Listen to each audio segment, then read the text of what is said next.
Hello and welcome to WION live broadcast from Washington, D.C. I'm Kate Fisher and these are the headlines.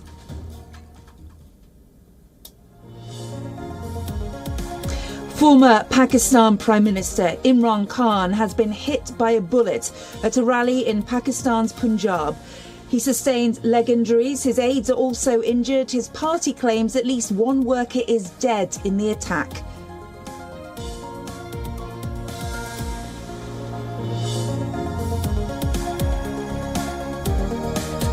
The Bank of England hikes interest rates by 0.75 percentage points, the biggest increase in 33 years, to fight inflation set to peak around 11% in recession-hit UK.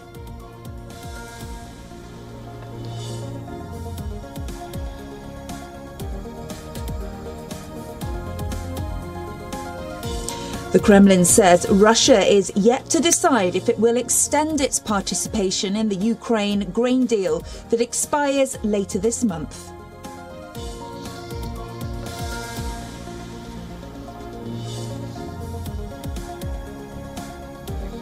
The German Chancellor calls on Serbia and Kosovo to speed up the normalisation of their ties at a summit with West Balkan states hosted by Berlin.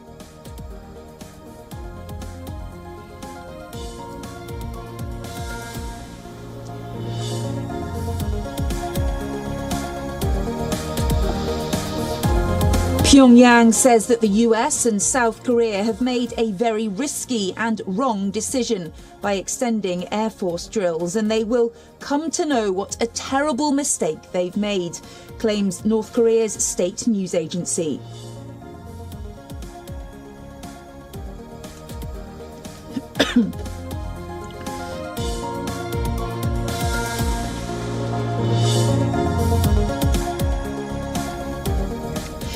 It's the seventh day of former Pakistan Prime Minister Imran Khan's long march, and yet another grim incident has taken place.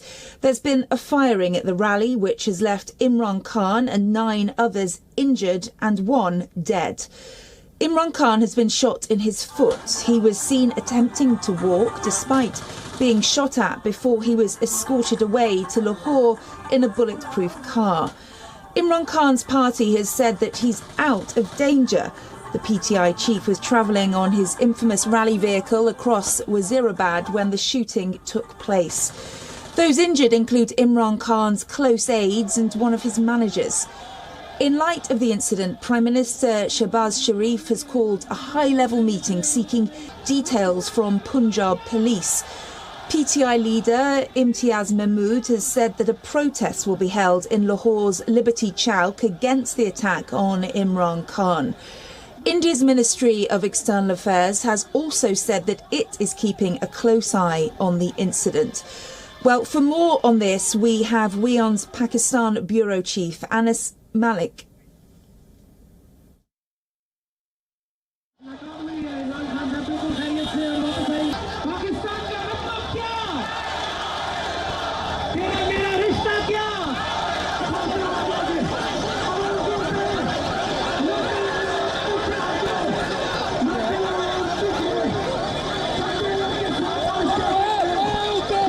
सबके लिए बहुत दुआएं अल्लाह ताला आप सबको अपने ज़ुबान में रखे इमरान खान साहब के लिए दुआ अल्लाह उन्हें अपने ज़ुबान में रखे अल्लाह के करम है सब खैरियत से कुछ साथी हमारे जो शहीद जख्मी है एक साथी का बताया जा रहा है कि वो शहीद हो और बाकी साथी शहीद जख्मी है बस दुआएं करें सबके लिए दुआ करें हम भी दुआ करते हैं आप भी दुआ करें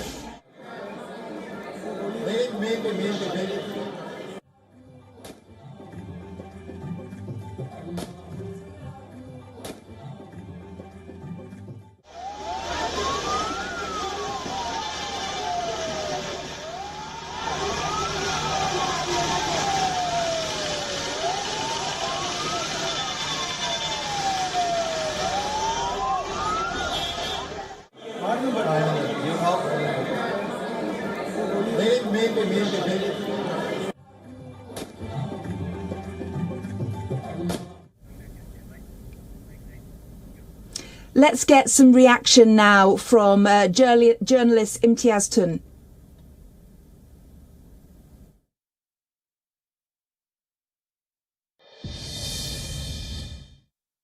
all we can base our comments on are the visuals that we are getting from the venue itself where the incident happened. And these visuals are very clear, they are self-explanatory, in which a young masked man is holding a gun in his hand, and he, at least one of them, we can see in the picture that he was firing towards his right. Possibly he was positioned at the left of the container carrying Imran Khan, and then he was basically overpowered by probably a PTI security person, and then eventually he was captured, gun taken away, and he was seen then being hauled away by the police in the police van. Now, where he has been taken, we don't know what will eventually emerge. We have to wait for that. But this is yet another tragedy that has hit Pakistan's politics, in the sense that we see a hugely popular leader being attacked this way, and the motive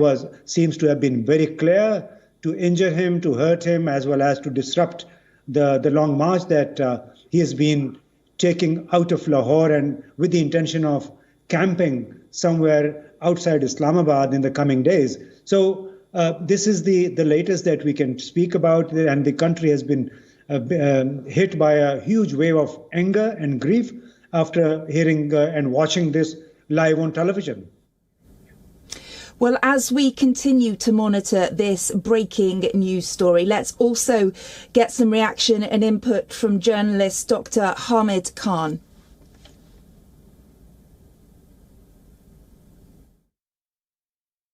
It is very sad incident, and there was many, threats to Imran Khan anyway during his protest and during his rallies. But I mean, this was, I would say that the good thing is that Imran Khan is saved, but it needs to be investigated properly, and there must be a thorough probe into the whole matter. That good job is that the person who did the firing has been caught alive. And now it is depending on the investigative agencies. How do they investigate the matter? And they need to bring the people, whosoever is behind this, all this. Is it a conspiracy? Is it an assassination attempt? Is it to sabotage his political rally or what? But the main thing is that there will be a very strong reaction from the public as well.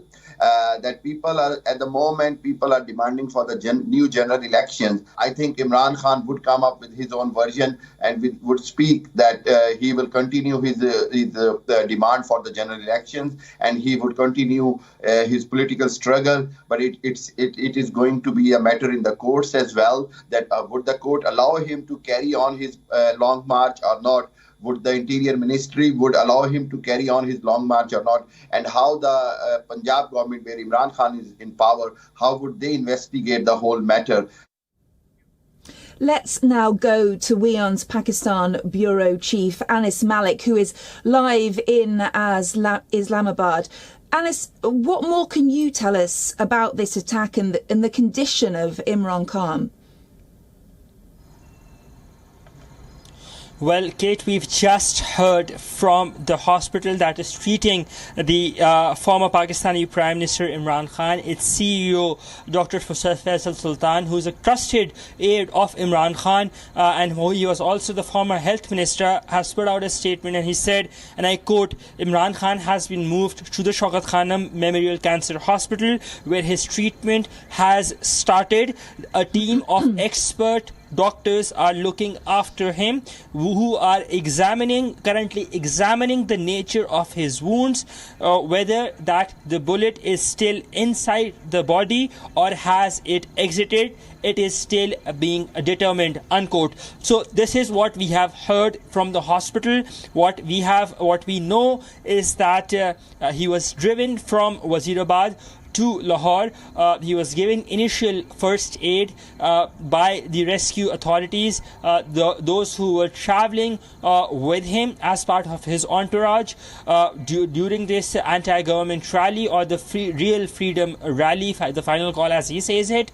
This was an assassination attempt, as it has been dubbed as by the PTI leaders. The police have released a statement from an alleged attacker who says that he did not subscribe to what Imran Khan was saying, that he believed that Imran Khan was misguiding people, and that's why he wanted to kill him. So clearly an assassination attempt over there. At least 9 people are confirmed injured, whereas 1 person is confirmed dead. That is what we know so far, Kate.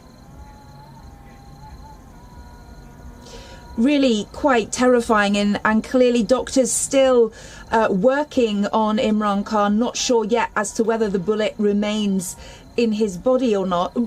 But what does this attack mean in terms of political stability in Pakistan, which is already so fragile? Well, it will further fuel political uncertainty and polarization in the society, as if Pakistani society was already not polar enough. There has been a clearer divide in the country following the ouster of Imran Khan in April this year.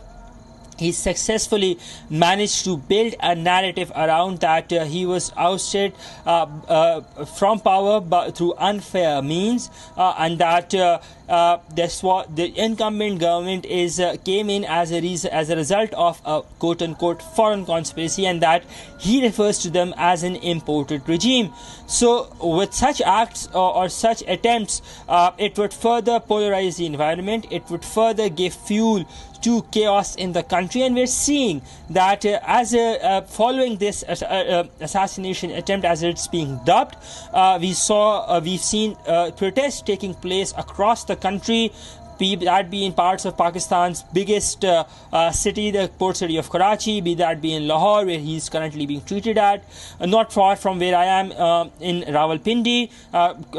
There are fortunately no protests in Islamabad, but it is happening at the border of Islamabad in the capital. The capital city police are currently on high alert. They've beefed up security measures. The Prime Minister has ordered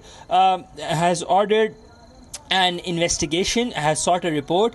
A joint investigation team, has been constituted as well, that will be headed by the former interior minister, the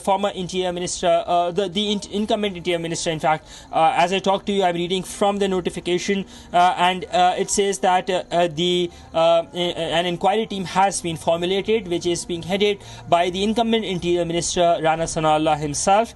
So plenty of developments over there, but this, to answer your question, this will further polarize the political environment in the country. Kate? And Imran Khan is an internationally recognised politician, probably the most famous Pakistani politician worldwide. Do you think this will have resonance beyond Pakistan and that area of Asia? Of course, he is somebody who's had quite of a career as a cricketer, and then as a philanthropist as well. He is an internationally acclaimed voice from Pakistan, a very well known and respected face.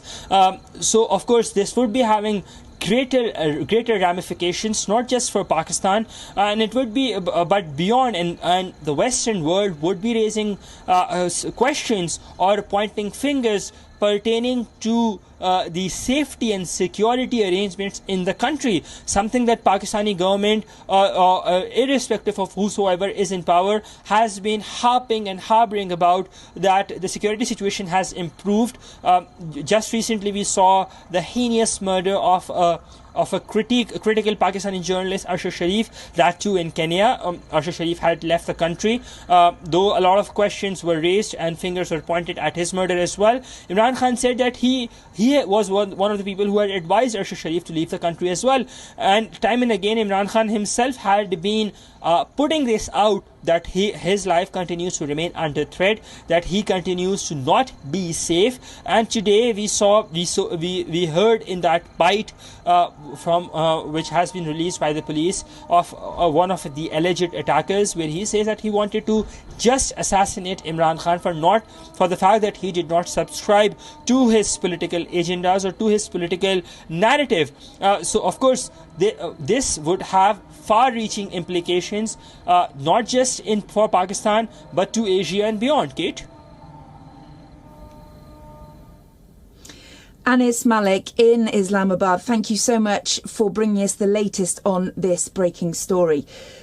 Well, back here in the US, the Democrats are worried about their performance in the upcoming midterm elections, as the approval rating for President Joe Biden is dropping. Democrats are pinning their hopes on former US President Obama to turn things around. Former President Obama has slammed Republican lawmakers, and some Democrats believe he would save not only President Biden, but the midterms in general. In the coming days, Mr. Obama is expected to play a key role in some of the most pivotal races in the midterm elections. Obama also recently made campaign stops in Milwaukee, Detroit, and Atlanta. And these are the big cities and states with key midterm battles for the Senate, House, and governorships. And while Joe Biden has continued to campaign for candidates across the country, he is keeping a distance from some of the places that Obama has been visiting. Well, for more on all of this, let's cross to our correspondent Susan Tehrani, who is live for us in New York. Susan, why is former President Barack Obama so important to this election? So President Obama brings something that President Biden can't to these campaign rallies, and that's excitement and a sense of nostalgia. He was a popular president. He has a way with words, and he delivers lines pretty eloquently. He has comebacks, perhaps even when it comes to hecklers, some say. On the other hand, it's important to note that some, even Democratic strategists, say that him coming so late in the game might not help the Democrats so much after all. Remember, he didn't help himself back in 2010, 2014, or even in 2016 when he campaigned with Hillary Clinton. He wasn't able to really garner that much support. Needless to say, President Obama is a figure that's a lot more popular among the Democrats than President Biden right now. But then ultimately we have to look at what the voters are concerned about. That's inflation, that's the economy, that's crime. And there is so much Obama can do right now. Susan Tehrani in New York, thank you so much for your insight into all of this. And we'll continue to talk about the US midterm elections, which will take place next week. US President Joe Biden has warned that in these final days, before people go to the votes here in the US, that democracy is at risk. In a scathing attack aimed at Donald Trump and his supporters, the US president said the refusal of some Republican candidates to accept election results has opened a path to chaos in America. I believe the voices excusing or calling for violence and intimidation are a distinct minority in America, but they're loud and they are determined. We have to be more determined. All of us who reject political violence and voter intimidation, and I believe that's the overwhelming majority of the American people, all of us must unite to make it absolutely clear that violence and intimidation have no place in America. With conservatives hammering his administration over the state of the economy, the 79-year-old Democrat took aim squarely at the Republicans. They've cast their lot with former President Donald Trump in denying Biden's 2020 election victory. Joe Biden's dire warning of threats to democracy comes just 6 days ahead of Tuesday's vote.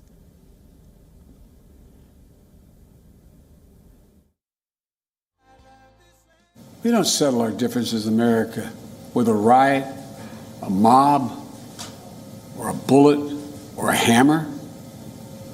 We settle them peaceably at the ballot box. We have to be honest with ourselves, though. We have to face this problem. We can't turn away from it. We can't pretend it's just going to solve itself.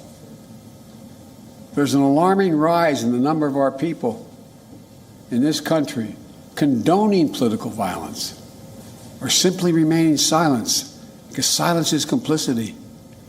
Well, in the wake of that violent attack on the husband of the Democratic House Speaker Nancy Pelosi, Joe Biden has urged Americans to unite in defense of democracy. But nearly 22 months after the Capitol insurrection, opinion polls show that American voters are more concerned with the state of the economy. More than half say the price of gas and consumer goods is the economic issue that worries them the most in a new national poll. Joe Biden acknowledged that inflation is still hurting, and his admission came as the US Central Bank delivered another rate hike, raising the benchmark borrowing rate by 0.75 percentage points. That's the fourth straight increase of that size and the sixth hike this year.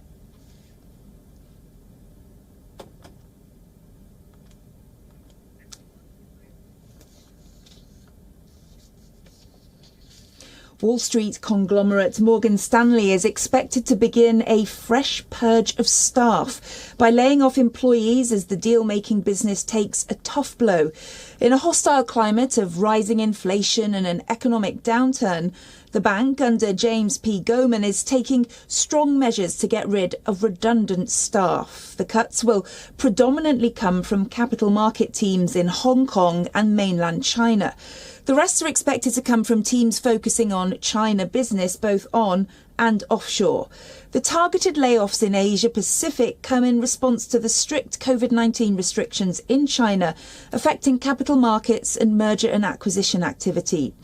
Morgan Stanley recorded a hefty 30% slump in Q3 profit, with analysts predicting a slowdown in global deal-making, impairing investment banking businesses.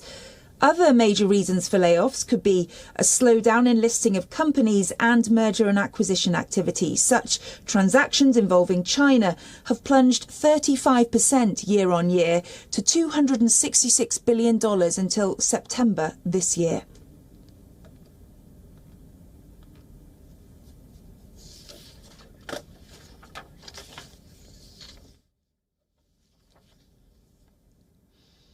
Since taking over Twitter, Elon Musk has recommended a plethora of changes on the microblogging site. First, he sacked the top management. Then he announced that the site will charge $8 a month for the blue tick.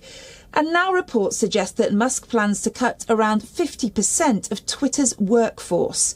According to reports, Musk intends to cut around 3,700 jobs at Twitter in an effort to reduce costs. Twitter's new owner will inform the impacted employees on November the 4th. It was only last week that the senior members of the product teams were instructed to aim for a 50% workforce cut. According to reports, those who are laid off will be provided with 60 days' worth of severance money. Elon Musk also plans to end Twitter's policy that allowed employees to work from home. Since Elon Musk took control of the microblogging site, he's fired a large portion of the top management team, including Twitter CEO Parag Agrawal. And the social media platform has now cancelled its Chirp conference amid management transition. The conference was scheduled to take place in San Francisco on November the 16th. In a tweet, the company said that it's hard at work to make Twitter better for everyone, including the developers, and that it might soon share some news. But it's unclear what Twitter will look like for developers in the Musk era. Meanwhile, Twitter has disrupted 3 China-based operations that were trying to influence America's midterm elections. The operations span nearly 2,000 user accounts. But the Chinese embassy in Washington has said that the country was not behind the accounts that were suspended. Twitter's takedown of the networks, which operated between April and October, comes during a stormy period for the social media giant as it faces scrutiny over how it handles misinformation ahead of these midterm elections in America.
In basketball, Kyrie Irving and the Brooklyn Nets have pledged to donate a combined $1 million to combat hate and intolerance.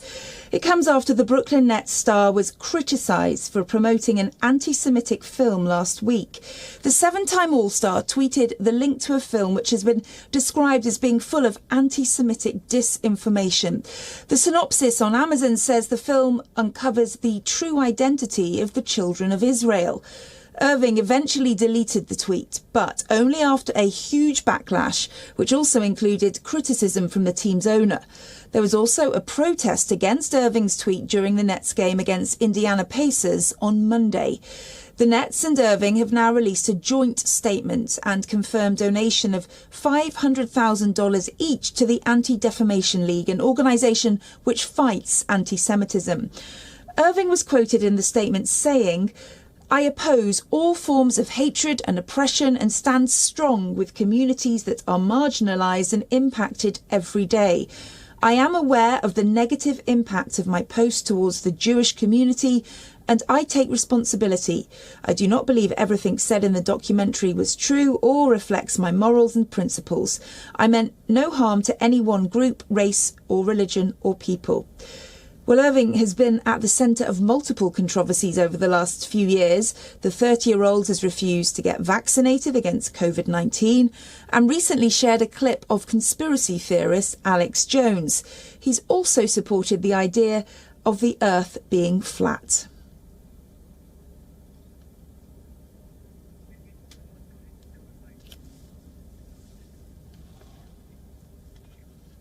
That's all from me here in Washington, D.C. for now, but please stay tuned to WION World is One for all the latest on that breaking news coming out of Pakistan. Bye for now.